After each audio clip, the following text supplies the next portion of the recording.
తూర్పుగోదావరి జిల్లా రాయవరం సభలో సీఎం చంద్రబాబుకు రైతులు షాక్ ఇచ్చారు. ముఖ్యమంత్రి ముందే పట్టాదారు పాసు పుస్తకాల బండారం బయటపడింది. పాసు పుస్తకాలు ఇస్తామన్న ప్రభుత్వ మాటలు ఒట్టిదే అని తేల్చేశారు ప్రజలు. రైతులందరికీ పాస్ పుస్తకాలు ఇచ్చారా అని చంద్రబాబు ప్రశ్నించగా ఇవ్వలేదంటూ నినాదాలు చేశారు రైతులు.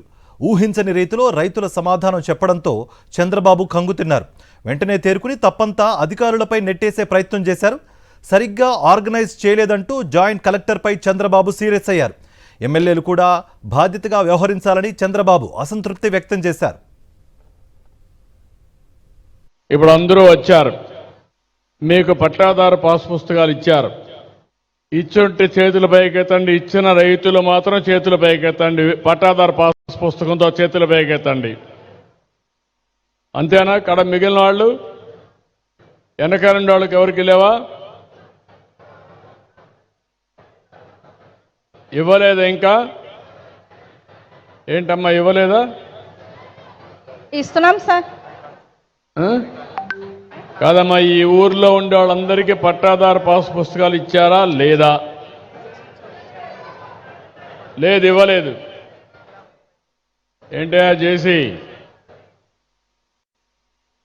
ఏం ఆర్గనైజ్ చేశావు? ఇదే అంశానికి సంబంధించి మరింత సమాచారం మా ప్రతినిధి సతీష్ అందిస్తారు. సతీష్, ఈ పట్టాదారు పాస్ పుస్తకాల విషయంలోనే కాదు, ఇంకా చాలా విషయాల్లో రైతులను ఇటు కూటమి ప్రభుత్వం పెడచెవిని పెడుతోంది అన్న చాలా సంఘటనలు చోటు చేసుకున్నాయి. ఇప్పుడు మళ్ళీ పునరావృతం అయింది. దీనికి సంబంధించి రైతులు ఏం చెప్తున్నారు? మీ దగ్గర ఎటువంటి సమాచారం ఉంది?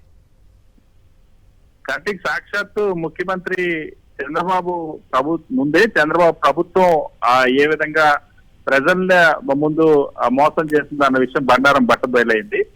రైతులందరికీ పాస్ పుస్తకాలు పంపిణీ చేస్తున్నామంటే ఈరోజు తూర్పుగోదావరి జిల్లా రాయవరం గ్రామంలో ముఖ్యమంత్రి చంద్రబాబు రైతులతో సభ నిర్వహించారు. పట్టాదారు పాస్ పుస్తకాల పంపిణీ, పాస్ పుస్తకాలు భూములకు సంబంధించిన పాస్ పుస్తకాల పంపిణీ కార్యక్రమాన్ని చేపట్టారు. వాస్తవానికి ఇవి గత ప్రభుత్వం ఇచ్చేసినటువంటి పాస్ పుస్తకాలను మళ్ళీ కొత్తగా ఫ్రిజ్ చేసి పంపిణీ చేసేటువంటి కార్యక్రమం, రాజకీయ విమర్శల కోసం, రాజకీయంగా దీన్ని వాడుకోవడం కోసం ఈ కార్యక్రమాన్ని చేపట్టారు. అయితే ఇందులో కూడా ప్రభుత్వ బండారం మొత్తం కూడా బట్టబయలైంది. స్వయంగా ముఖ్యమంత్రి చంద్రబాబు ఈ రోజు రాయవరం గ్రామస్తులందరికీ పట్టాదారు పాస్ పుస్తకాలు వచ్చాయంటూ అక్కడ సభకు వచ్చిన వాళ్ళందరినీ కూడా ప్రశ్నించారు.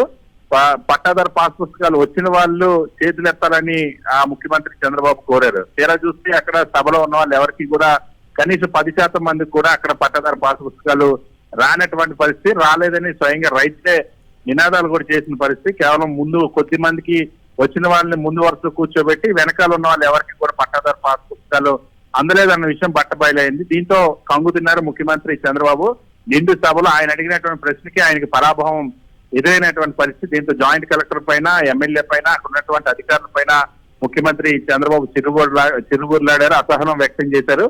సో పట్టాదారు పాస్ పుస్తకం ప్రక్రియ, పంపిణీల ప్రక్రియ ఒక స్టంట్ గా మారిందని చెప్పడానికి స్వయంగా ఈ రోజు ముఖ్యమంత్రి చంద్రబాబు పర్యటనలోనే చోటు చేసుకున్న ఈ సంఘటన నిదర్శనం. కేవలం రాజకీయంగా విమర్శలు చేయడం కోసం, రాజకీయంగా దీన్ని వాడుకోవడం కోసం చేసినటువంటి ప్రయత్నమే తప్ప నిజంగా రైతులకి అందినటువంటి, వాస్తవానికి ఈ పట్టాదారు పాస్ పుస్తకాలకు సంబంధించి రీసర్వే జరిగింది కానీ, పాస్ పుస్తకాలు పంపిణీ కానీ, వాటికి సంబంధించిన రైతుల సమస్యలన్నింటినీ కూడా పరిష్కరించిన గత ప్రభుత్వంలోనే దీన్ని ఇప్పుడు క్లెయిమ్ చేసుకోవడం కోసం ప్రయత్నం చేశారు. పబ్లిసిటీ చేసుకోవడానికి ప్రయత్నం చేశారు. అయితే పబ్లిసిటీ కాస్త వికటించింది. స్వయంగా ముఖ్యమంత్రి చంద్రబాబు సభలోనే ఈ సంఘటన చోటు చేసుకోవడం అనేది చంద్రబాబు ఒక్కసారిగా అవాక్కయ్యారు. రైతులు ఎవరు కూడా తమ పాస్ పుస్తకాలు అందలేదని చెప్పేసరికి అధికారులపై సీఎం చంద్రబాబు అసహనం వ్యక్తం చేశారు. Right Satish, thank you. ఇప్పుడు అందరూ వచ్చారు, మీకు పట్టాదారు పాస్ పుస్తకాలు ఇచ్చారు, ఇచ్చుంటే చేతుల పైకెత్తండి, ఇచ్చిన రైతులు మాత్రం చేతుల పైకెత్తండి, పట్టాదారు పాస్ పుస్తకంతో చేతుల పైకెత్తండి. అంతేనా? కడ మిగిలిన వాళ్ళు వెనకాలండి వాళ్ళకి ఎవరికి లేవా? ఇవ్వలేదా? ఇంకా ఏంటమ్మా ఇవ్వలేదా? ఇస్తున్నాం సార్. కాదమ్మా, ఈ ఊర్లో ఉండే వాళ్ళందరికీ పట్టాదారు పాస్ పుస్తకాలు ఇచ్చారా లేదా? లేదు, ఇవ్వలేదు. ఏంటా చేసి ఏం ఆర్గనైజ్ చేశావు?